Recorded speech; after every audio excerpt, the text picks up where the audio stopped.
আজ এই ভিডিওতে দ্বাদশ শ্রেণীর 2024 সালের ABTA test paper Bangla SCQ প্রশ্নের উত্তর তোমরা পেয়ে যাবে। উত্তর পর্ব শুরু করার পূর্বে বলি, তোমরা যারা আমার এই চ্যানেলটিতে নতুন তারা অবশ্যই আমার এই চ্যানেলটি সাবস্ক্রাইব করে বেল আইকনটি অন করে রেখো এবং আমার এই ভিডিওটি ভালো লাগলে অবশ্যই একটি লাইক এবং শেয়ার করো। এছাড়া তোমাদের কাছে একটি অনুরোধ, এই ভিডিওটি স্কিপ না করে অবশ্যই তোমরা সম্পূর্ণ দেখো। তো চলো শুরু করা যাক। প্রথমেই পৃষ্ঠা নম্বর 9 দেখো, 9 পৃষ্ঠার 2 নম্বর দাগের যে প্রশ্ন উত্তরগুলি আছে সেগুলি আমি তোমাদের বলে দেবো। 2 নম্বর দাগে অনধিক 20টি শব্দে প্রশ্নগুলির উত্তর দাও। বিকল্প প্রশ্নগুলি লক্ষণীয়। প্রথম প্রশ্ন, বাসিনী থমকে দাঁড়ায়। বাসিনী কেন থমকে দাঁড়ায়? উত্তর, মহাশ্বেতা দেবী রচিত ভাত গল্পে উৎসব বাদার কামড়টের মতো হিংস্র চোখে দাঁতগুলি বের করে হিংস্র ভঙ্গিতে বাসিনীর দিকে ফিরে তাকালে বাসিনী থমকে দাঁড়ায়। 2 নম্বর, সেটাই সবাইকে অবাক করেছিল। কোন ঘটনা সবাইকে অবাক করেছিল? উত্তর, পৌষের তুমুল বৃষ্টির মধ্যে কিভাবে একজন বৃদ্ধা ভিখিরিনী বেঁচে পড়তে থেকে চায়ের দোকানে হাজির হয়েছিল, সেই ঘটনায় সবাইকে অবাক করেছিল। 3 নম্বর, মৃত্যুতে সকল দেনা শোধ করে দিতে। মৃত্যুর মাধ্যমে কোন দেনা শোধ করার কথা বলা হয়েছে? উত্তর, বিশ্ববরেণ্যের কবি রবীন্দ্রনাথ ঠাকুর রচিত রূপনারায়ণের কুলে কবিতায় কবি সারা জীবন ধরে যা যা অর্জন করেছেন সেই সমস্ত দেনা মৃত্যুর মাধ্যমে শোধ করার কথা বলেছেন। 4 নম্বর, এখনও আগুন জ্বলছে তাদের। কোন গাছের পাতা দিয়ে আগুন জ্বালানো হয়েছিল? উত্তর, আধুনিক কবি জীবনানন্দ দাশের শিকার কবিতায় লোকায়ত প্রান্তিক দেশাওলীরা হিমের রাতে শরীর রাখার জন্য শুকনো অশ্বত্থ গাছের পাতা দিয়ে আগুন জ্বালিয়েছিল। 5 নম্বর, ধোঁয়ার বঙ্কিম নিঃশ্বাস ঘুরে ফিরে ঘরে আসে। ধোঁয়ার বঙ্কিম নিঃশ্বাস বলতে কি বোঝানো হয়েছে? উত্তর, নাগরিক কবি সমর সেন তার মহুয়ার দেশ কবিতায় নাগরিক রূঢ় বাস্তবতায় ধোঁয়ার বঙ্কিম নিঃশ্বাস বলতে নাগরিক সভ্যতার দূষণকে বুঝিয়েছেন। 6 নম্বর, ওই সবুজের ভীষণ দরকার। কবির সবুজের দরকার কেন? উত্তর, প্রাকৃতিক প্রেমিক কবি শক্তি চট্টোপাধ্যায় রচিত আমি দেখি কবিতা থেকে প্রশ্ন উদ্ধৃত অংশটি গৃহীত হয়েছে। উদ্ধৃত অংশে কবির সবুজের দরকার আরোগ্যের জন্য। তোমরা শুধু এটুকু লিখতে পারো যে আরোগ্যের জন্য সবুজের প্রয়োজন। 7 নম্বর, সে অ্যাথেস্টিক মরা, একেবারে স্থেটিক মরা। কোন প্রসঙ্গে নাট্যকার একথা বলেছেন? উত্তর, নাট্যকার শম্ভু মিত্র বিভাব নাটকের সূচনাতেই জাপানের কাবুকি থিয়েটারের একটি যুদ্ধের দৃশ্য বর্ণনা করতে গিয়ে প্রশ্ন উদ্ধৃত কথাগুলি বলেছেন। 7 অথবা, মরে যাব তবু ভুলব না, বক্তা কি ভুলবেন না? উত্তর, অজিতেশ বন্দ্যোপাধ্যায়ের নানা রঙের দিন নাটক থেকে গৃহীত উদ্ধৃতাংশে রজনীকান্ত বলেছেন তার প্রেমিকের আশ্চর্য ভালোবাসা তিনি কখনো ভুলবেন না। 8 নম্বর, সেটা যখন মাথায় পড়বে বুঝবে তখন। সেটা মাথায় পড়বে কেন? উত্তর, বিশ্বভারতীর বিশেষ অনুমতি ব্যতীত রবীন্দ্রসঙ্গীতের নিয়ম না মেনে ফিল্মি কায়দায় গাওয়া হলে বংশদণ্ড মাথায় পড়তে পারে বলে নাট্যকার শম্ভু মিত্র মনে করেন। 8 অথবা, আপনি বামুন মানুষ, মিছে কথা বলবো না, বক্তা কোন সত্য কথাটি বলেছিলেন? উত্তর, প্রশ্ন উদ্ধৃত উক্তিটির বক্তা অর্থাৎ কালীনাথ সেন ব্রাহ্মণ রজনী চ্যাটার্জিকে যে সত্য কথাটি বলেছিলেন তা হলো তিনি রোজ লুকিয়ে লুকিয়ে গ্রিন রুমে ঘুমোন। 9 নম্বর, মার সঙ্গে তর্ক শুরু করি। কোন বিষয় নিয়ে তর্ক? উত্তর, কর্তার সিং দুগ্গালের লেখা অলৌকিক গল্পে গল্পকথক মায়ের মুখে শোনেন পাহাড়ের চূড়া থেকে গড়িয়ে আসা পাথর গুরু নানক হাত দিয়ে থামিয়ে দিয়েছিলেন এবং সেই পাথরে আজও তার হাতের ছাপ লেগে রয়েছে। এই বিষয় নিয়েই গল্পকথক তার মায়ের সঙ্গে তর্ক করেছিলেন। নয়ের অথবা যখন সমুদ্র তাকে খেলো, সমুদ্র কি খেয়েছিল? উত্তর, শঙ্খ ঘোষ অনুদিত পড়তে জানে এমন এক মুজুরের প্রশ্ন কবিতা থেকে উদ্ধৃত অংশটি গৃহীত হয়েছে। সমুদ্র উপকথার আটলান্টিস নগরীকে খেয়েছিল। 10 নম্বর, ন্যূনতম শব্দজোড় বলতে কি বোঝো? উদাহরণ দাও। উত্তর, দুটি ভিন্ন শব্দের মধ্যে উচ্চারণগত ন্যূনতম পার্থক্য থাকলে সেই শব্দজোড়কে বলা হয় ন্যূনতম শব্দজোড়, যেমন আম ও জাম। 11 নম্বর, ক্যানবেরি রূপমূল কি? উত্তর, আপাত অর্থহীন যে পরাধীন রূপমূল একটি শব্দকে অন্য শব্দের থেকে পৃথক করতে পারে তাকে বলে ক্যানবেরি রূপমূল। যেমন আলাপ বিলাপ শব্দের লাপ অংশটি। 12 নম্বর, লাং ও পার্ল এর ধারণার জনক কে? উত্তর, ভাষাবিজ্ঞানী ফের্দিনান্দ দা সসুর। এবার পেজ নম্বর 36-এর উত্তর আমি তোমাদের বলে দেবো। প্রথমেই লেখা আছে দেখো, 2 নম্বর দাগের প্রশ্নের উত্তর যেহেতু আমরা বলছি, অনধিক 20টি শব্দে প্রশ্নগুলির উত্তর দাও। প্রথম প্রশ্ন, একটা কাজ করে দিতে হবে ভাই। কোন কাজ করার কথা বলা হয়েছে? উত্তর, কথাসাহিত্যিক মানিক বন্দ্যোপাধ্যায়ের কে বাঁচায় কে বাঁচে গল্পের প্রধান চরিত্র মৃত্যুঞ্জয় তার সহকর্মী নিখিলকে তার মাইনের সম্পূর্ণ টাকাটা রিলিফ ফান্ডে দিয়ে আসার জন্য অনুরোধ করে। 2 নম্বর, 5 ভাগের ভাত হয়, 5 ভাগটি কী কী? উত্তর, মহাশ্বেতা দেবীর ভাত গল্প অনুসারে বড় বাড়িতে নিরামিষি ডাল তরকারির সঙ্গে ঝিঙে চালের ভাত এবং মাছের সঙ্গে রামশাল চালের ভাত খাওয়া হয়। বড়বাবুর জন্য কনকপানি চাল, মেজ এবং ছোটবাবু 12 মাস পদ্মজালি চালের ভাত খান। বামন চাকর ও ঝিদের জন্য মোটা সপটা চাল রান্না হয়। 5 ভাগ বলতে এই 5 রকমের চালের কথা বলা হয়েছে। তোমরা এত কিছু না লিখে শুধু 5 রকম চালের নামটাও লিখতে পারো। 3 নম্বর, সত্যের দারুণ মূল্য লাভ করিবার জন্য কবি কি করেছেন? উত্তর, জীবন সায়নে উপনীত সত্যদ্রষ্টা কবি রবীন্দ্রনাথ সত্যের দারুণ মূল্য লাভ করবার জন্য অমৃত দুঃখের তপস্যা করেছেন। 4 নম্বর, দেশওয়ালিরা সারা রাত মাঠে আগুন জ্বেলেছে কেন? উত্তর, চিত্ররূপময় কবি জীবনানন্দ দাশের শিকার কবিতায় দেশওয়ালিরা সারা রাত মাঠে আগুন জ্বেলেছে শীতের রাতে শরীরকে গরম রাখার জন্য। 5 নম্বর, এখানে অসহ্য নিবিড় অন্ধকারে মাঝে মাঝে শুনি, মাঝে মাঝে কি শোনা যায়? উত্তর, নাগরিক যন্ত্রণায় বিদ্ধ কবি সমর সেন তার মহুয়ার দেশ কবিতায় ক্ষণিক প্রশান্তির আশায় সাঁওতাল পরগনা গেলে সেখানেও নিবিড় অন্ধকারে মহুয়ার বনের ধারে কয়লা খনির গভীর ও বিশাল শব্দ শোনেন। এখানে তোমরা শুধু এইটুকু লিখতে পারো যে কয়লা খনির গভীর ও বিশাল শব্দ শোনা যায় মাঝে মাঝে। 6 নম্বর, গাছের সবুজটুকু শরীরের দরকার, সবুজটুকু শরীরের দরকার কেন? উত্তর, কবি শঙ্খ ঘোষ রচিত আমি দেখি কবিতায় নগর সভ্যতার দৈনন্দিন যন্ত্রময়তার ক্লান্ত শরীরের আরোগ্যের জন্য গাছের সবুজটুকু খুবই প্রয়োজন। 7 নম্বর, আপনি বামুন মানুষ, মিছে কথা বলবো না, বক্তা কোন সত্য কথাটি বলেছিলেন?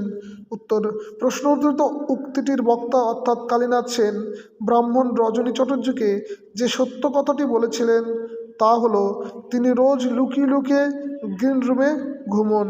7 অথবা, বিভাব নাটকে উল্লিখিত কাবুকি থিয়েটারের বিশেষত্ব কী?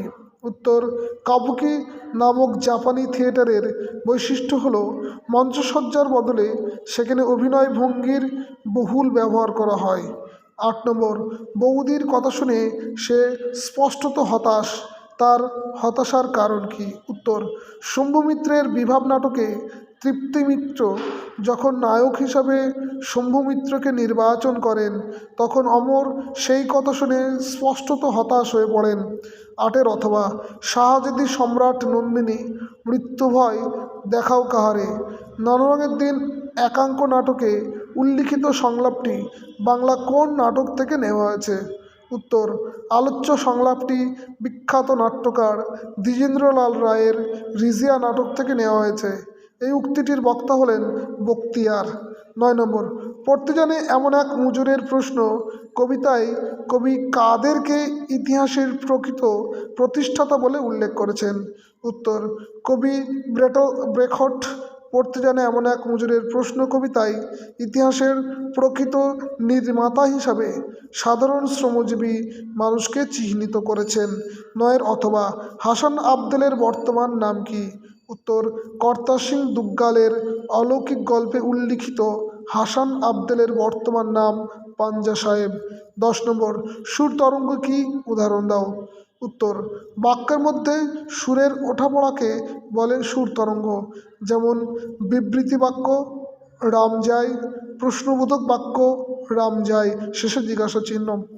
11 ল্যাড এর পুরো নাম কি? Language acquisition device. 12 শব্দার্থের সংকোচের একটি উদাহরণ দাও। উত্তর, মৃগ শব্দটির মূল অর্থ ছিল পশু। বর্তমান অর্থ বা সংকুচিত অর্থ পশুদের মধ্যে শুধু হরিণকেই বোঝায়। এবার পৃষ্ঠা নম্বর 54 এসে কি উত্তর আমি তোমাদের বলে দিচ্ছি। প্রথম প্রশ্ন, এ অপরাধের প্রায়শ্চিত্ত কি? কোন অপরাধের কথা বলা হয়েছে? উত্তর, লেখক মানিক বন্দ্যোপাধ্যায়ের কে বাঁচায় কে বাঁচে গল্পের কেন্দ্রীয় চরিত্র মৃত্যুঞ্জয় পেট ভরে খেয়ে বেঁচে আছে, আর একটা লোক না খেতে পেয়ে মারা গেল। এই ভাবনা মৃত্যুঞ্জয়ের মনে অপরাধ বোধ জাগিয়ে তুলেছে বলেই সে এমন উক্তি করেছে। 2 প্রশ্ন, ছোট লোকে বলে ডাওর। ডাওর কি? উত্তর, ডাওর হলো আঞ্চলিক উপভাষার শব্দ যার অর্থ প্রবল বৃষ্টিপাত। শীতকালের রাঢ় বাংলায় বৃষ্টির সঙ্গে বাতাস জোরালো হলে ছোট লোকেরা তাকে ডাওর বলে। 3 অপেক্ষা করছিল। কে কার জন্য অপেক্ষা করছিল? উত্তর, প্রকৃতিপ্রেমিক কবি জীবনানন্দ দাশের শিকার কবিতায় একটি সুন্দর বাদামি হরিণ ভোরের জন্য অপেক্ষা করছিল। 4 অনেক অনেক দূরে আছে। অনেক দূরে কি আছে? উত্তর, নাগরিক কবি সমর সেনের মহুয়ার দেশ কবিতায় কবির কাঙ্ক্ষিত মেঘমদির মহুয়ার দেশ আছে অনেক অনেক দূরে। 5 বাগানে বসাও। বাগানে কি বসাবার কথা বলা হয়েছে? উত্তর, কবি শক্তি চট্টোপাধ্যায়ের আমি দেখি কবিতায় গাছগুলোকে বাগানে বসাতে বলা হয়েছে। 6 যে মেয়ে নিখোঁজ, মেয়েটি নিখোঁজ হয়েছিল কেন? উত্তর, রাজনৈতিক ষড়যন্ত্রে, কিছু অসামাজিক মানুষের কার্যকলাপে, অপহৃতা ও নির্যাতা এবং পাশবিক অত্যাচারে ছিন্ন ভিন্ন দেহ জঙ্গলে পরিত্যক্ত, তাই সে নিখোঁজ।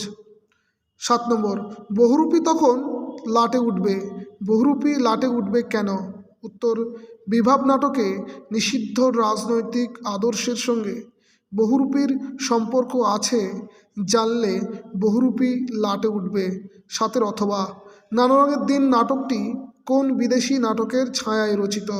উত্তর, আন্তন চেখভের সোয়াং সং নাটকের অনুপ্রেরণায় বা ছায়ায় রচিত অজিতেশ বন্দ্যোপাধ্যায়ের নানা রঙের দিন নাটকটি। 8 অমর গাঙ্গুলিকে স্কুলের হেড পণ্ডিত প্রমোশন দেননি কেন? উত্তর, অমর গাঙ্গুলি সংস্কৃত পরীক্ষায় মাত্র 13 পেয়েছিলেন, তাই স্কুলের হেড পণ্ডিত তাকে প্রমোশন দেননি। 8 অথবা এই তো জীবনের সত্য কালীনাথ, সত্যটা কি? উত্তর, অজিতেশ বন্দ্যোপাধ্যায়ের নানা রঙের দিন নাটকে অভিনেতা রজনীকান্তের মতে প্রতিভা যার আছে বয়সে তার কিছু আসে যায় না, এটাই হলো জীবনের সত্য।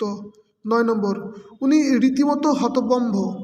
কে কি দেখে হতভম্ব হয়েছিলেন? উত্তর, দরবেশ বলিকান্ধারী যখন দেখেন যে তার কুয়োয় একটুও জল নেই তখন তিনি হতভম্ব হয়েছিলেন। 9 অথবা, যখন সমুদ্র তাকে খেলে। সমুদ্র কাকে খেয়েছিল? উত্তর, সমুদ্র উপকথার আটলান্টিক্স নগরীকে খেয়েছিল। 10 নম্বর, প্রধান ভাষাবিজ্ঞানের শাখাগুলির নাম লেখো। উত্তর, প্রধান ভাষাবিজ্ঞানের 5টি শাখা, সেগুলি হলো 1 ধ্বনিবিজ্ঞান, 2 ধ্বনিতত্ত্ব, 3 রূপতত্ত্ব, 4 বাক্যতত্ত্ব, 5 শব্দার্থ তত্ত্ব। 11 নম্বর, উদাহরণসহ প্রকৃতি বুঝিয়ে দাও। উত্তর, মৌলিক ভাব প্রদান করে এমন অবিভাজ্য পদ বা পদের অংশই হচ্ছে প্রকৃতি। যেমন খেলনা ওলাকে ইজিক্যাল টু খেলনা যুক্ত অলা যুক্ত কে, এক্ষেত্রে খেলনা হলো প্রকৃতি। 12 নম্বর, ন্যূনতম শব্দজোড় বলতে কি বোঝায়? উত্তর, দুটি ভিন্ন শব্দের মধ্যে উচ্চারণগত ন্যূনতম পার্থক্য থাকলে সেই শব্দজোড়কে বলা হয় ন্যূনতম শব্দজোড়। যেমন আম ও জাম।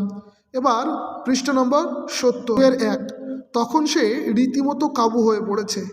সে কাবু হয়ে পড়েছে কেন?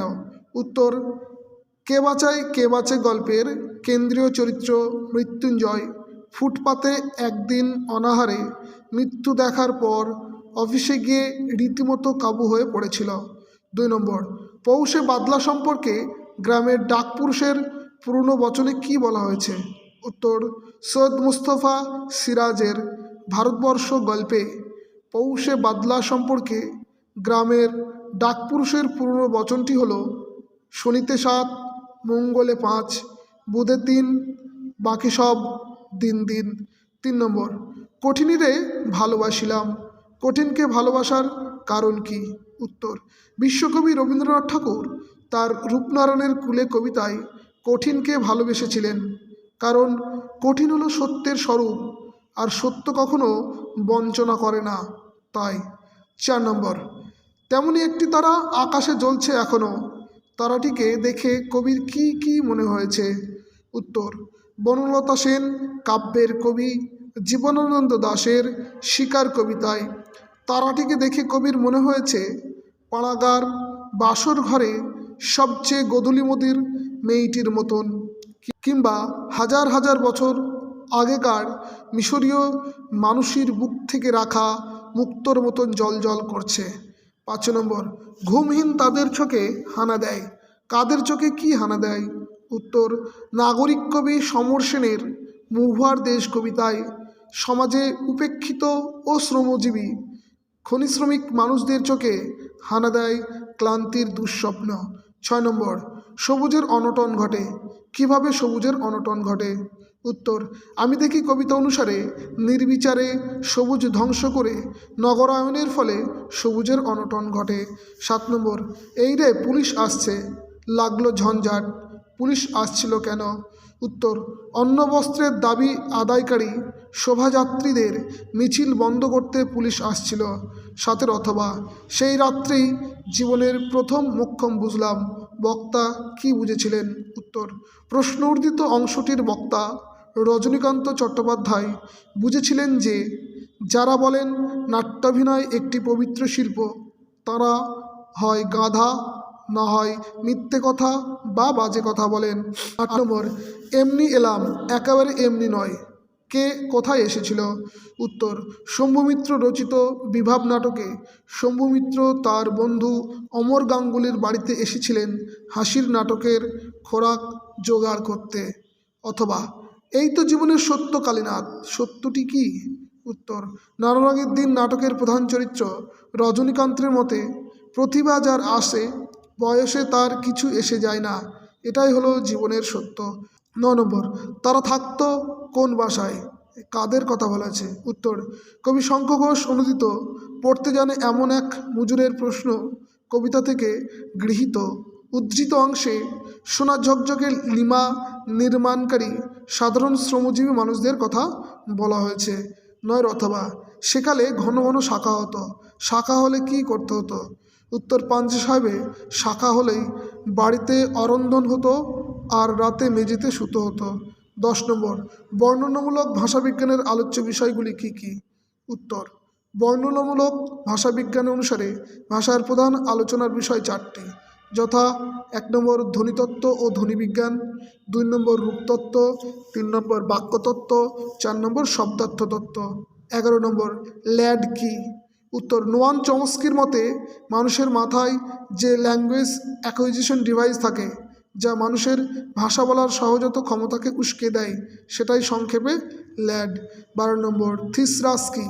উত্তর, থিসরাস হলো শব্দার্থের এমন এক প্রাসঙ্গিক পুস্তক যেখানে অর্থ সম্পর্কযুক্ত শব্দগুলিকে বর্ণনাক্রমে তালিকাভুক্ত করা হয়।